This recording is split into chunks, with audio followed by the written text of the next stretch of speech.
Hi everyone, thank you so much for being here for Intertwined 2020. Intertwined is a project of prevention services within the Office of the Dean of Students at the University of Oregon, and we have 7 storytellers from across campus who've been working with story coaches to bring you these stories this evening. There's been a wonderful planning committee, and I want to give a special shout out and thank you to musician Cullen Bance, who has scored individually each one of these stories and has been working to put the video together for you.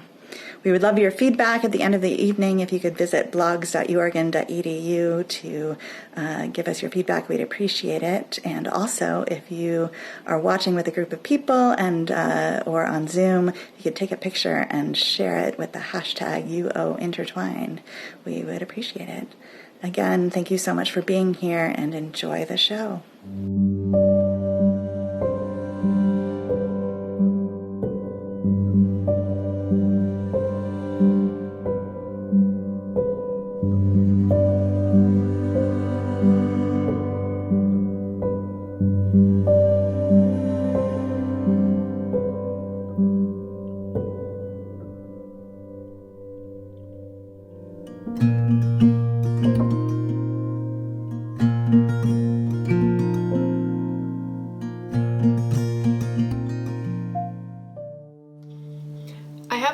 Named Tim. He's wicked smart, extremely strong, super quirky, cuddly, and he's terrified of tasers. He freaks out whenever he hears one. We're not sure why. He's never told us what causes this reaction. In college, some of our friends would use this information to their advantage because they found it funny. For example, one day we were hanging out in our living room. Tim was relaxing in the hammock, and one of my friends went up and turned on the taser right behind his ear. Now, it was one of those tasers that you have to physically touch the person with, so it didn't actually hurt him, but it still made that super loud, crackly sound that tasers make. Tim jolted so badly that he fell out of the hammock. He screamed out, started yelling at us, and then stormed upstairs to his room because he was so upset. Now, I know that some people find jokes like this funny, and I personally find them rather heartbreaking. I empathize with Tim because I myself have something that makes me different, something that people don't quite understand. I suffer from a disorder called Misophonia, which basically means that I'm hypersensitive to certain sounds. In fact, misophonia literally means the hatred of sounds. What happens when you have misophonia is the flight or fight mechanism in your brain, the stress response, gets fired at inappropriate and non-life-threatening situations. In other words, when I hear a certain sound, my brain and body react as if I am in legitimate danger. It's a neurological response that I have no control over, and it produces fear, anger, annoyance, anxiety, and even panic attacks. And these symptoms can last for hours, even long after I stop hearing the sound. The sounds that trigger me include, but are not limited to, sneezing, sniffling, chewing, hiccuping, crunching, coughing, clearing your throat, most of the sounds that the human body makes. As you can imagine, this is exhausting for me, and it greatly interferes with my ability to go about my day-to-day life. It has led to me isolating myself a lot to try and avoid situations where I anticipate there will be a lot of triggers. I think about it every single time I go out to eat in public. I've had to leave countless events and gatherings early because environments where there are a lot of sounds are just overwhelming for me. I carry earplugs with me all the time, in case someone starts eating popcorn at the movie theater or the person sitting next to me in class happens to have allergies. Now, even though this is such a huge part of my life, I've told very, very few people about it. Part of the reason why, admittedly, is I'm a little ashamed of it. It's easily my least favorite part of myself, and I don't like talking about it. It's embarrassing. It makes me different in a way I don't want to celebrate. I've learned that I should act like I have it all together, to be accommodating, to suffer in silence, rather than be the girl that's about to have a panic attack because someone is chewing with their mouth open. But the main reason I don't tell people is because I'm not sure how they're going to respond. I've gotten a very wide range of reactions over the years, and not all of them have been empowering. I started becoming sensitive to sounds around the age of 13, and I didn't learn about misophonia until a little over a year ago. So for over a decade, I had no idea what was causing these reactions. My family thought that my sensitivities was just my way of being a diva. When I would ask them to eat quieter, they would laugh. They would tell me to get over it. They would sometimes start to chew even louder, to the point that I had to leave the room before I started crying. They would make jokes like, well, we know what we need to do if we want Sarah to leave the room. And this is not an isolated incident. People fairly often make the sounds that trigger me just to get a reaction. And while it may be harmless and humorous for them, just like with my friend Tim, it's like torture for me. I'm truly not trying to imply that my family or anybody else is cruel. I understand that it can be our automatic response when we encounter something we don't understand to make jokes, to change the subject, or to minimize it. I really believe that if they knew how much pain it caused me, they wouldn't do it. But before I learned about misophonia, I didn't have the words to make them understand. And so I've lived most of my life afraid to tell people because I wasn't sure how they would respond. After I was officially diagnosed about a year ago, once I learned what was going on in my brain and relished in the fact that I wasn't just making it all up, starting to tell people became a lot easier. I've been touched by the kindness and compassion people have shown me. I had a roommate that would shove little wads of tissue up his nose during allergy season so he wouldn't have to sniffle around me. He looked like a complete dork, and he didn't care at all. He was more than happy to do it for me. A couple of weeks ago, I was playing pool in my living room with my partner, and there were so many sounds happening in the room that my body became so overwhelmed, tears started running down my face. As I was trying to calm myself down, my partner just walked up to me, gave me a hug, and asked if I wanted to go upstairs. There was no judgment there, just compassion. Although telling people still scares me, I've learned that people can be more kind than I give them credit for. It's taught me that when we encounter someone or something we don't understand, rather than responding with humor or judgment, offering them kindness, compassion, and understanding can be the greatest gift we can give them. And it has demonstrated to me time and time again the value of vulnerability, and that when we are willing to extend trust, we often receive love in return. Thank you.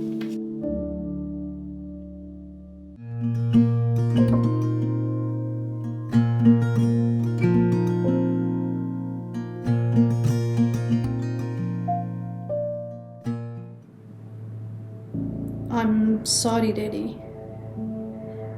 I should have not stopped you from beating on me. I should have not told you you are wrong. Being a daughter, I should have not reminded you what is right and wrong. I'm sorry. I will try to be respectful and obedient in the future. May I now have my final exam fees, please? After a month, I woke up on the scream of my mother. At midnight, I rushed into a kitchen and Daddy was having a metal spatula on Ami's neck. He was also bleeding. 6 hours later, we packed our bags and we went to our grandmother's home. School fee was paid, but I was in a different city, far from my school. This was the second time I was dropped out of school. 15 months later, Uncle came and he said, "Wafa, I have a good news for you. There is one school far from home. Principal has agreed on your admission." But the whole year had passed. Only 1 month left to final exams. I said, "Yes, of course. I will try my best." I passed with second highest numbers in the class. I often recall my 10 years old self, having a small carton of clothes, has only 3 dresses, worn more than a year that the corner of shalwar are torn. At that time, all government schools in my province required copies and journals to be covered with brown and plastic cover. I couldn't ask Ami. I knew it, she will not be able to afford 2 rupees. My uncle brought dates in a plastic. I took that plastic, cleaned it, and covered my journal. Now, this was the reality.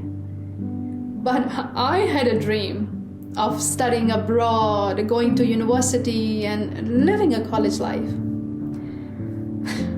How that dream could have been possible was completely hidden from my innocent self. But my dream was pure.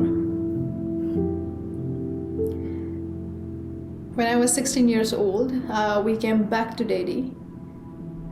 Divorce soon followed along with something I feared all my life. Ami left. The day she left, I was having my final high school exams.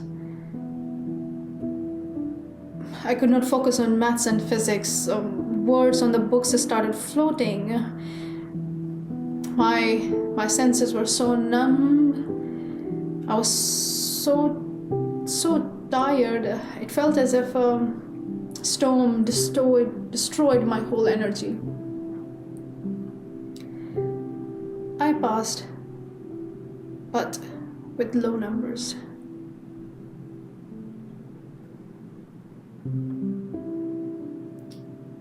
After a year, I woke up on very pleasant noises of Eid morning. Goats were murmuring, bells in their neck were ringing, butcher was sharpening the knives, and I opened the window and saw our landlady who was cooking sevaiya for the breakfast. The fragrance of cardamom, butter, and dried coconut were so hypnotizing. I could see grandparents and all family members were there to share Eid meal together, to continue the ritual of Hazrat Ibrahim alayhi salam, to symbolize his sacrifice. And I saw in the street children were dressed in silk and pearls. But that was their Eid. I closed my window and focused on my Eid. I opened the container of flour. It was empty. I opened the fridge. There was only yellow light, nothing else. I went into our only bedroom where my 4 siblings were sleeping, and I checked my daddy's space where he was sleeping, but he was not there. What will I reply to my brothers and sister when they will ask me for an Eid meal? When they woke up, I told them, today we will celebrate our Eid with our friends. I took 3 of them with me. My brother took 1 with him to his friend's home. We separated, but had our Eid meal. When I was 20 years old, a distant family friend knocked at the door, and he gave message on my father's behalf to my younger brother. He said he is not going to take the responsibility of 5 of us anymore, and he will never return.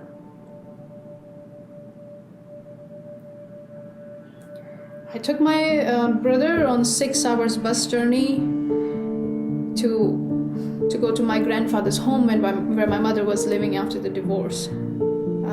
They knew what happened and why I was there. It was summer. They all were sitting on the terrace on wooden beds, and they asked me, "Why are you here?" I sat on the floor out of respect. "I'm here to take Ami with me. Daddy left." Uncle said, listen, do one thing. Go back now and come back when your younger brother is mature enough to run a family. Girls don't become bread earners. But I don't have any parents. How can I wait? I will work hard. Can I have my mother with us? Please. Finally, they agreed. We traveled overnight back home. My 15 years old brother, with the help of my friend, found a home for us. We reached before sunrise. I remember we all were sitting on a big plastic, waiting for a sunrise, waiting for shops to get open, to buy food and stuff for our home. That day, everything was so special. A new spoon, a fan. They were ours. Forever. For the very first time, my heart relaxed. Home, job, they were set. But the question of my undergraduate degree was there. I went to the university, talked to head of the department, and requested him that, sir, there are some unavoidable circumstances. I have to do full-time job, but I don't want to quit my studies. Can you please allow me to sit in exams, please? He said, we don't doubt you, Wafa, but I'm afraid we will deduct 20% from your all grades because of your absence and lack of participation in the class. One more time, happily I said, yes, of course. Working all day with flood-affected families, traveling from village to village for hours and hours, I kept my notes with me and kept preparing for the exams.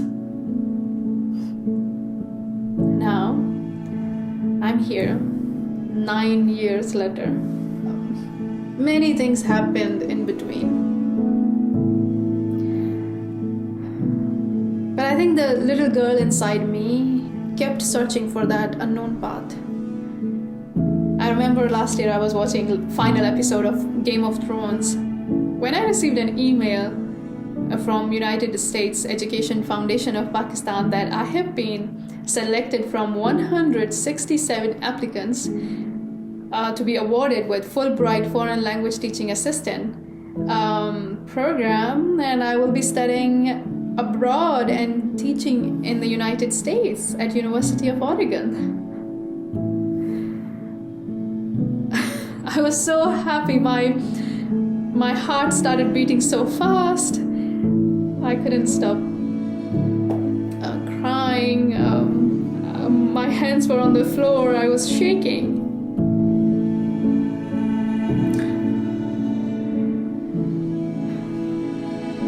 Last week I received another email. An unconditional offer from University of Glasgow for my graduate studies. Today I realized my dream was hidden, but my struggle was not. Thank you.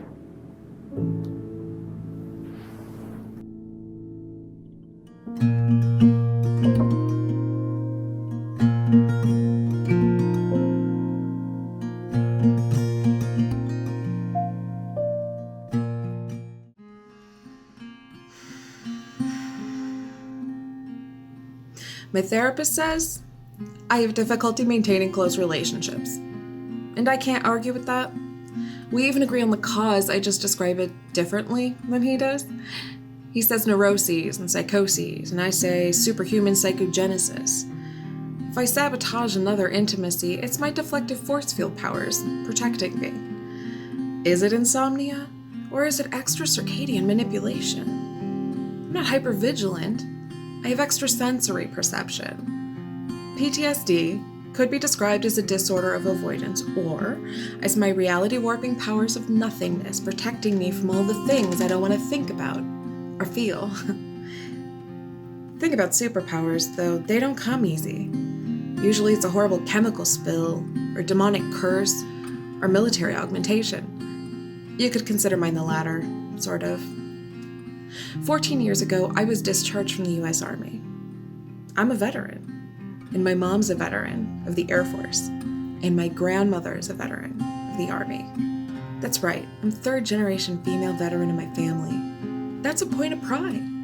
When I raised my hand, I was going to prove something, swearing to defend and protect the Constitution against enemies, foreign and domestic. I was going to bear true faith and allegiance to the same. I was so proud, and it seemed so simple. Have you ever done push-ups on anthills? Those suckers bite. I did things in training no one would have ever believed little Misha would do. Rappelling down a 50-foot tower, crawling in the mud at night under barbed wire. I lay in my bunk many a night thinking I had made the worst mistake of my life. I never thought I would be able to carry so much, or march so far, get so dirty and exhausted, and feel so capable. I made it. I did it. The weekend before graduation, I decided to go off post for the first time. It was a huge deal. Everyone was really excited. I met some friends in their motel room. They had a stereo playing on one of those fake wood dressers and mirrors you find in a Motel 6 anywhere. That's where I made my drink, in a red Solo cup. Vodka, Rockstar, Sprite. That's the only drink I remember. I remember what happened after, just differently. It was like I was blind, and I was seeing things with my mind and not my eyes. I felt myself being carried. I heard footsteps on gravel, and I heard their voices. She's so heavy. I felt my body flung onto a bed. I felt small and buried really deep inside myself, and too far away to reach the surface. I heard later that's what roofies feel like. And I felt everything. Harsh daylight seared through the curtains, my eyelids, and my powers were born. I sat up and my bra fell away from my chest. My shirt was at my neck. My jeans were at my ankles. And I thought, I guess I should get dressed. So nonchalant. I went to the bathroom and took a shower, pressing my face against the cool blue tiles. Took a cab back to post and I showered again. And I cleaned everything. I just wanted to be quiet and invisible. My body was screaming, something is wrong. But my reality warping powers told me I was just tired and needed a good long nap. I called my husband on Sunday night as planned, and he said to me, "Please tell me you didn't take a shower." Didn't take a shower? My mind reeled at the words. I had taken so many, and not one of them was long enough or hot enough to undo what that soldier did to me. Rape changed me. Absolutely. And my powers grew so strong over the years, making me invulnerable or numb. To this day, sometimes I still feel like I'm a failure. Like I don't belong in that military lineage with my grandmother and my mother because I wouldn't serve alongside my rapist. But what I have become is not the result of what he did to me. Now I made myself more powerful. This is my greatest power of all. Saying I was raped. He stole my body from me, and I took it back. My body and my story are mine. And now I have the power to lay the truth bare, loud and clear, shirt at its neck, jeans at its ankles, so that that fucker feels afraid. Not me. He didn't break me. Rape didn't break me. This is my ultimate superpower. The truth.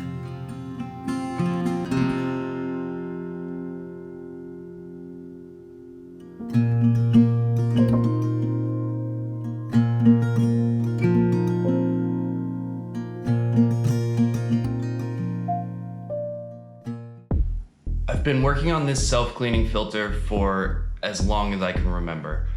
And now, after all of the hours and all of the misconnections that come with that single-track focus, it's finally my moment to show everyone what I've come up with. I mean, my parents flew out from New Jersey, and even my best friend from back east surprises me by showing up. It's really happening. I'm the last to present, and the tension within me is building as the lights begin to encourage beads of sweat and become ever more blinding. And then I hear the presenter before me say, "And using this amazing technology, we have created the world's greatest self-cleaning filter." My heart drops, my throat clenches, and I lose it. I try to say, "What the heck, that's my filter," but nothing comes out. I try to run over to the conference host, but it feels like my feet are stuck in molasses. I reach out to grab the sound tech walking by, but my arm is being held back like it's stuck in a rubber band or something.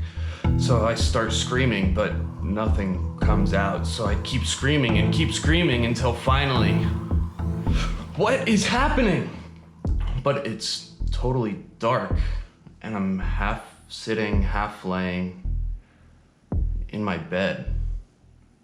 I check my phone. It's 2:30 in the morning. I do have a big presentation in the afternoon for that very same self-cleaning filter that I've been working on for just the past year. It'll be over Zoom though. It'll be a while until I get another chance in front of a crowd. Lately, I guess I just feel stuck. In work and in school. On the West Coast.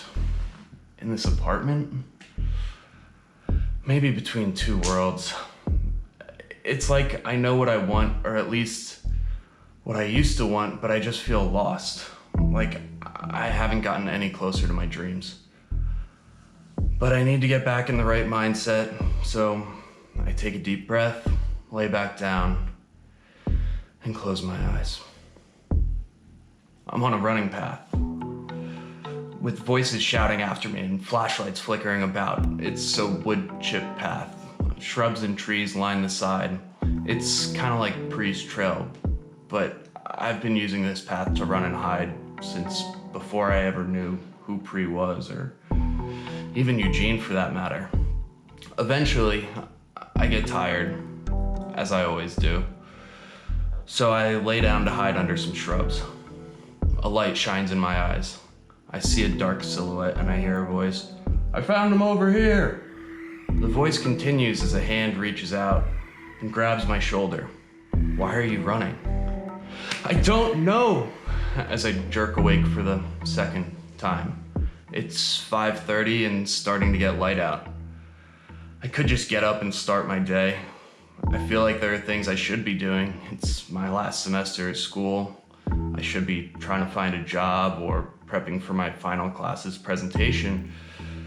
But it's raining, it's quarantine, and there isn't enough to do until I have class.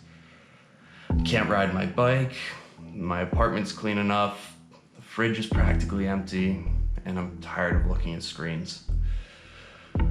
So I take a deep breath, lay back down, and close my eyes. I'm at the court, the basketball court. I slowly dribble over to the hoop. I take a layup with my right hand. I take a layup with my left hand. I pass to my teammate, and they score. I grab a rebound, and I start dribbling up the court. I spin left, 2 dribbles, go right, hesitate, drive baseline, jump, rise up, this time to the sound of my alarm. It's 6:37, feeding time. It's been really hard to stay in the right mindset lately. Should I give up all of my old plans, or should I chase them harder than ever? I can't tell if my dreams dictate the way I feel or if they reveal it. I just know that I need to find ways to ground myself so that I don't start to lose control. I really don't want to have that dream about the teeth again. Hey,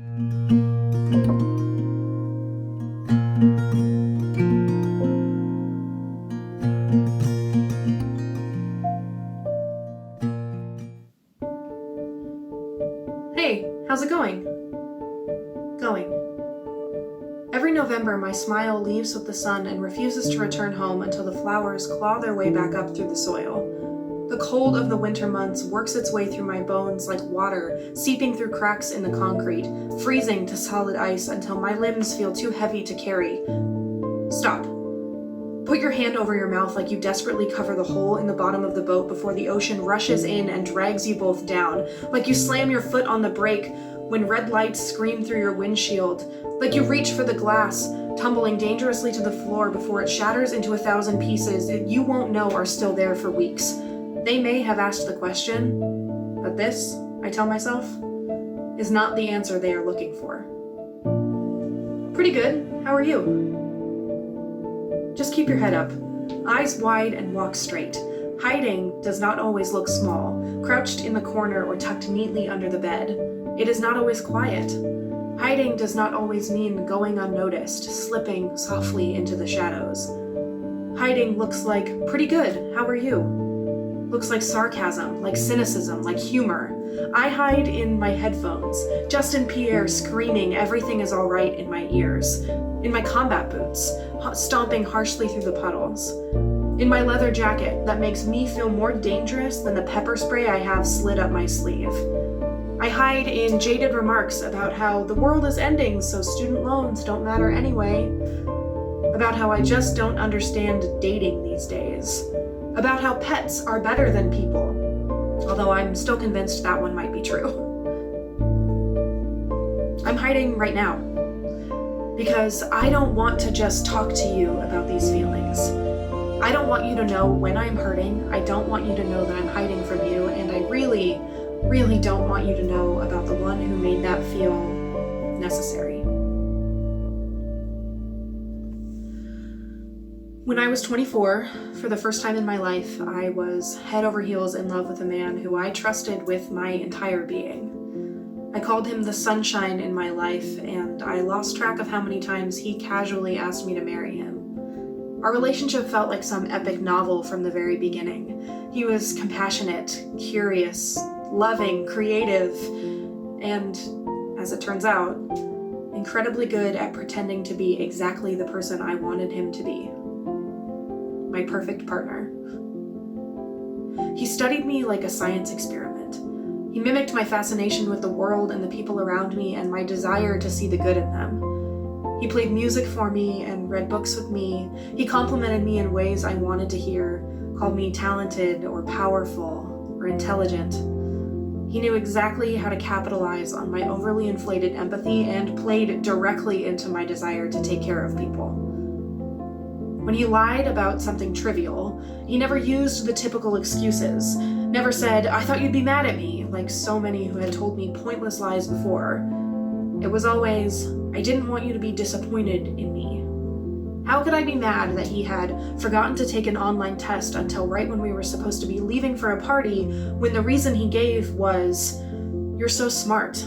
You'd never do this. I just want to be enough for you." He was more than a chameleon. He was a caterpillar who could disappear into a cocoon, dissolve himself to nothing, and exit as an entirely new person, one perfectly suited to whoever he wanted next. Looking back now, I realize that I watched it happen. Watched him change into the perfect partner for someone else. Suddenly, he was cynical and brooding. He was the moon instead of the sun. He dressed differently, did his hair differently. He called me hot instead of smart or strong. He wrote raps for her instead of playing guitar for me. Now when he lied, it wasn't trivial. It was about who that text at 1 a.m. was from, or who wrote the notes in the back of his notebook, or who he went home with after that party last weekend. Although I didn't know those were lies until much later. Even after I found out about them, he used every tool he knew would work on me to convince me that it was a mistake, that he loved me, to make me see the ways I had led to this happening, to make me empathize with his feelings of loneliness or inadequacy. He blamed his anxiety and his depression, both things I know well in myself. He had a plan to make things right with me, with my parents and my sister, who I think already kind of thought of him as the family that I wanted him to be. All the details of his manipulation would take hours to explain, but I'm not sure they matter. What matters is how those details changed me, fundamentally. See, I've always had trouble trusting people because, well, collectively, we lie a lot. I've had friends and partners keep things from me in order to avoid perceived conflict more times than I can count, but this was different. This was like... It felt like he was playing some strange game. Like twisting my world around and seeing what he could get me to believe was a form of entertainment. To be so sure about someone for the first time and be so completely wrong, it made me second guess the motives of everyone I knew, and everyone I've met since then. So now I hide. I put walls around the parts of myself that others could use against me. It's like the voice in my head is holding hostage the part of me that knows to look for the good in people and assume good intent so that it can scream at me, "Run, hide. They're a liar, they're going to hurt you." But I am sick of listening to it. Because the real catch is that when you hide, no one sees you. Not even the ones who are looking. And somewhere, deep down, I know that he was one tiny, insignificant drop in a sea of much kinder, more honest people. People that I want to know, and who I want to know me in all of my messy, emotional glory. Breaking down the walls is hard. And some days I don't feel strong enough to do it, but I'm trying. Some days it's easier to find a ladder. Others I ask someone to throw down a rope. Most days it feels like I'm just building another wall, this time under my own feet until it's tall enough for me to step over. It's slow and it makes me tired, but I'll keep doing it until it's no longer necessary. Because, man, I really want to see what's on the other side.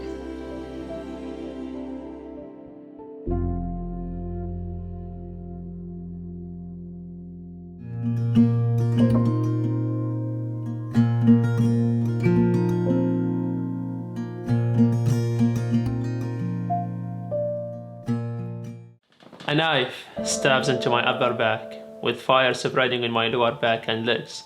That's how I woke up one day. Before I tell you about that, let me take you back to the first time I saw fencing.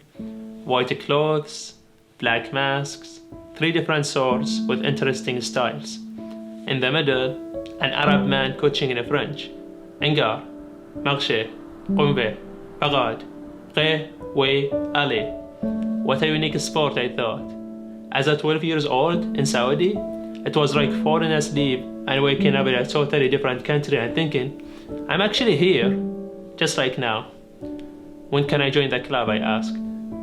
Years passed and so many things happened. Had 2 chances to be in the national team. Got suspended for 6 months.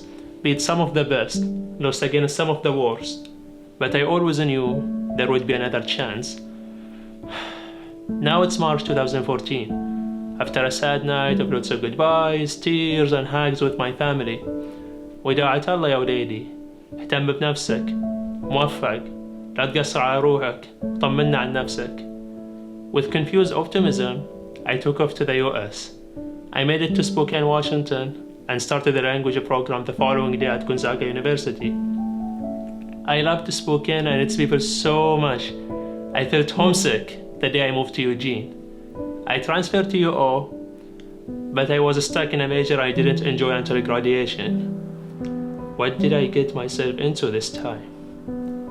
A few weeks later, I was playing football, chasing a pass, when suddenly my right shoulder felt like it was disconnected from my body. It dropped, and I did too. A few days later, I woke up with pain like a knife stabbing into my upper back, with fire spreading in my lower back and legs. My classes start soon, so I have to get up. But I can't roll to my right. Okay, let's try the left side. I can't do that either. Okay, maybe the fire on my nerves will calm down if I give it some time. I keep looking at the ceiling as this becomes a daily thing now. What did I do to deserve this? Why me?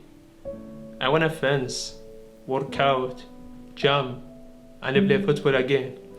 I am in the middle of nature, so I don't wanna miss the sunset. With more courage, I close my eyes and push myself out of bed and stand up, but my feet are numb. I finally make it to the bathroom to take a hot shower to loosen up my muscles. I get dressed, but can't reach my socks. Oh God. I used to enjoy scoring points on the shoes more than winning games itself, but now I'm just trying to figure out the least painful way to just put them on. By the time I figure this out, I miss the bus, so I'm late to classes, or just sometimes miss it altogether. I finish my classes, my friends see me. How are you doing, Mom? Why do you care, I say. Not good at all. Just leave me alone. But oh, this is just inside my mind. I'm actually doing great. How about you? We have a match today. Come join us. Not today, guys. Hey, let's go for a hike. Another day. Dude, he's too cool for us. No, I would love to, but it's just... Hopefully there will be another chance. Before coming to the US, I didn't worry about meeting people or engaging with the community. Why would I, when I'm traveling with a family? A family that knows me and I know. A family that doesn't judge me. A family that can keep the kid inside me entertained. Fencing literally gave me a different world. Entering a tournament is like being in a completely different dimension. Everyone is your friend, but also everyone is your enemy. There, it doesn't matter where you come from. It doesn't matter how you look. It doesn't matter who you are, because you are hidden under the mask. Under the mask, the person it took me years to become is there in seconds. Fearless, careless, restless, doubtless. Under the mask, my thoughts are racing. Press the fair, attack, counterattack. Watch out, keep the distance, be careful. Under the mask, I am hidden from the world, but I'm so open and connected to myself. Under the mask, I see things clearly, like there is nothing on my face. Oh, this mask. I used to wear it so much to the point I would touch it sometimes, thinking it's my face. 2017 came. I couldn't fence because of this injury or disease. I still don't know, to be honest. I reached the point where I just had to open up to my family, knowing this would make them more worried. I dropped 2 terms, went back to my first home where my family lives, saw many doctors, but no cure. Will I ever feel normal again? Was it me who hurt himself and never realized that? I came back to the US, slowly got back into fencing. The nerves still hurt, but the muscles keep me moving and even playing sometimes. It's actually funny how 4 years ago, I used to walk while leaning on one side, but I would force myself to walk straight when I'm around friends. It took me too long to accept this, but I learned I don't have to stop trying to do what I love. I love what I do. Life is short, so I decided to try new things like drawing, filming, photography. Hey, you look cool, I want to take pictures of you. Hey, you don't look cool, but I still want to take pictures of you. And oh, I became vegan. Only for 9 days. Years later, I was honored to join the Mills International Center and even earned a scholarship that meant I could finally switch to a different major. Out of the sudden, I just picked journalism. Looking at my life, I feel like I'm lucky. And I'm actually thankful for what I have. But I still can't forget fencing. I was in a tournament 2 years ago, after not fencing for a long time. I was facing a beginner. I was so rusty and out of shape that I couldn't score a point for a while. How come is this kid giving me such a hard time? No, it's not the kid. I am the one who's struggling right now. In the middle of the game, I froze. and looked at the floor. It was less than 2 seconds, but in my mind, it was way longer. It was the moment I had to let go of my ego and start from nothing. At that moment, I understood I am no longer who plays for a spot in the national team. I am no longer who people get excited to spar with. Basically, I am just a player. That match was stressful, and the score was 0-0 for a while. But I always knew, if I can score one, I can score 15. Thank you.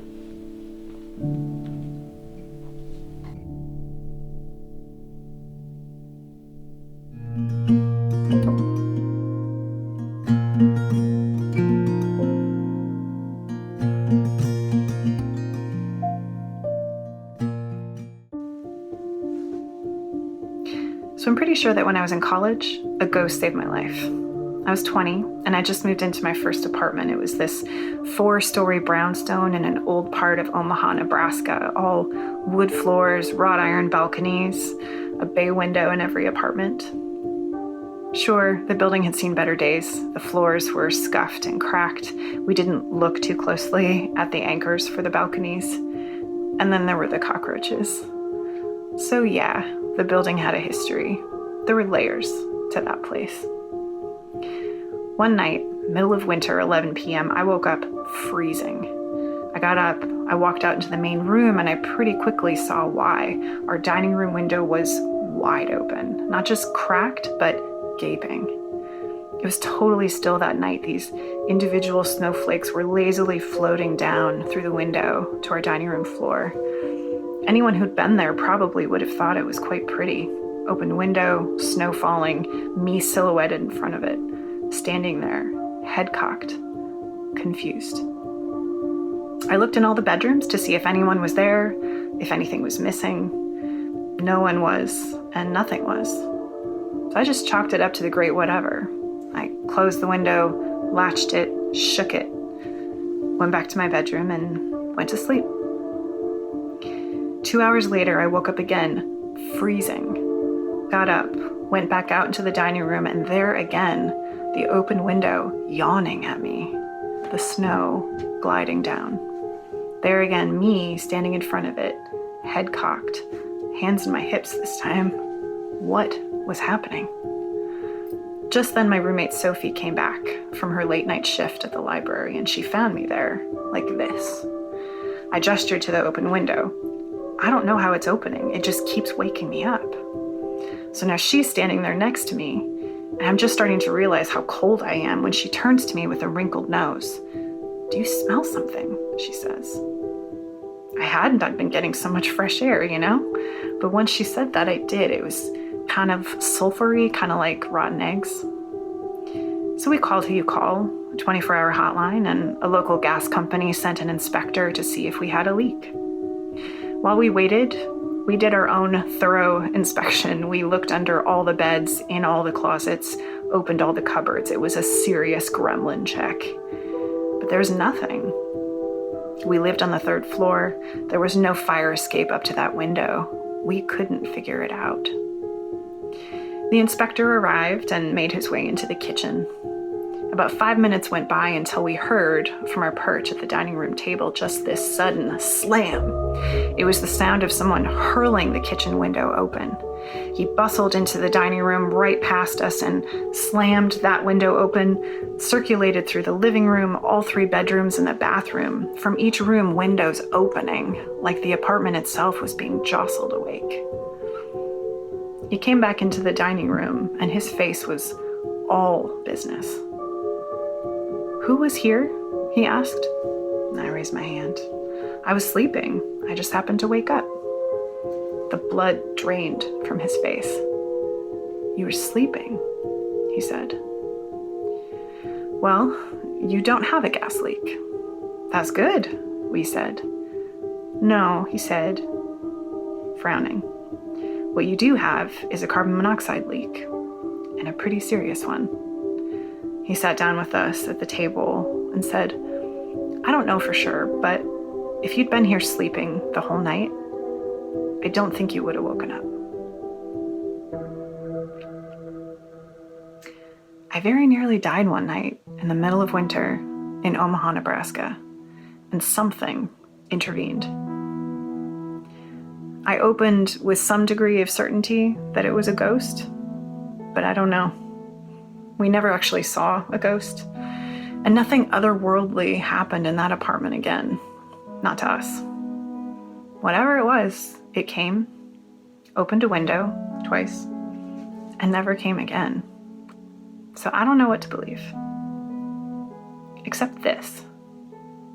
That night, and a whole host of moments since, including a bunch from the past few months, have taught me that even in the middle of a dark, cold night, there are forces that step in for good. They don't announce themselves, and you'll never see them.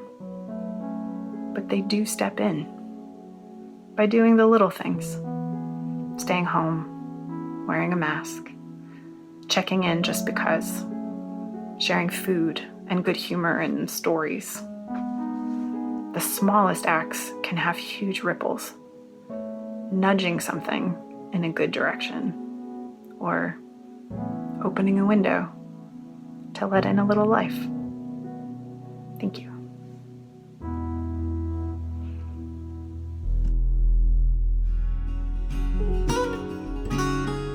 Thank you for tuning in to Intertwined Hidden. I've had the privilege of working with Abigail and the rest of our planning team this year to prepare Intertwined. I wanted to take a few moments to say a couple thank yous. First, to our story coaches and Colin Vance, our musician and magician of all things videography. We could not have done this without their dedication and flexibility. Also, another huge thank you to all of our storytellers. You trusted us through this process, and your courage in sharing a part of yourself is inspiring. You should be so proud of yourself. A few logistics. We would love for you to share any pictures or reflections you have from the event. Find us on social media, tag us, and use #UOIntertwined. Also, if you have any interest in getting involved with Intertwined, reach out to Abigail Leader. Her contact information is on our website, which is blogs.uoregon.edu/intertwined. Lastly, we would love to get some feedback from all of you. There's a link to our feedback survey on our website as well, which is again, blogs.uoregon.edu/intertwined. Thank you for sharing in the power of storytelling.